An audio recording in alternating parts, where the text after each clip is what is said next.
iqtisodiyoti ancha past, qashshoq davlatlar safida turadigan bir davlat uchun hayvonlarga pasport, jonivorlarga pasport olish masalasi nimaga ko'tarildi deb o'ylaysizlar? Bu narsa o'zidan o'zi paydo bo'lib qolmaydi. Bu tenderlar o'tkazib, budjet pulini qonuniy yechib oladigan aqlli insonlar tomonidan o'ylab topiladigan yana bitta sxema. Natija nima bo'ladi? So'nggi yillarda biz ko'rib keldik. Go'sht va go'sht mahsulotlarida qaramligimiz oshib bormoqda. Juda ham katta miqdorda qaramligimiz oshib bormoqda. Buni ham xalqni bo'yniga qo'yib qo'yishdi. Nimamish?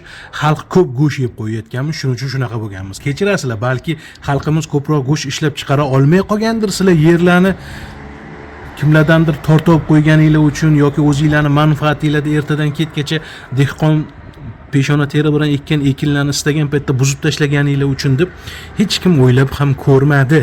Xo'p, pasport masalasiga qaytaylik. Bu narsa nima beradi deb boshlaydigan bo'lsanglar, bizning odamlarimiz, bizning xalqimiz yuragi sanchib qolsa ham, jigari sanchib qolsa ham ishlab turgan bo'lsa ishini tashlab ketmaydi. Nimaga bilasizmi? Chunki bolasini chiroyliroq kiyintiradi, chiroyliroq to'y qilay deydi, uyimni chiroyliroq qilay deydi. Kasal bo'lib qolsa ham ish joyini tashlab ketmaydi.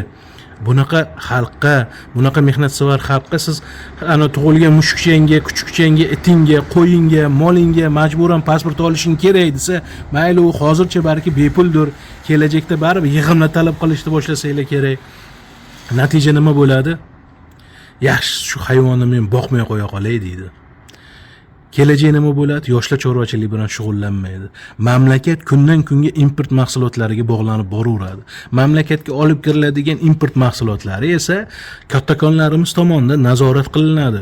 Ularning nevaralari, jiyanlari, xotinlari, kelinlari o'ynashlarini yigitlari tomonidan nazorat qilinadi. O'zbekistonga kiradigan go'shingiz, hattoki ishlab chiqarilayotgan mahsulotlarning aksariyatiga tabiiy sut qo'shmay qo'yildi. Quruq sutlar ham import qilinyapti.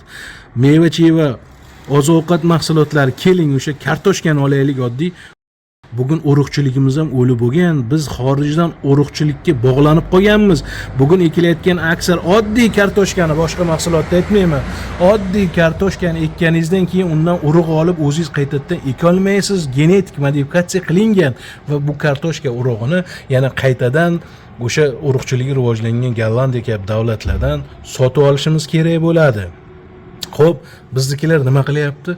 Kundan kunga mamlakatni import mahsulotlariga bog'lab boryapti. Agar sen mamlakatni boshqarmoqchi bo'lsang, uni armiyasini ichida xoinlarini topasan, uni armiyasini qo'lga olishga harakat qilasan, lekin sen xalqni boshqarmoqchi bo'lsang, uni oziq-ovqat zanjiriga qo'l berasan.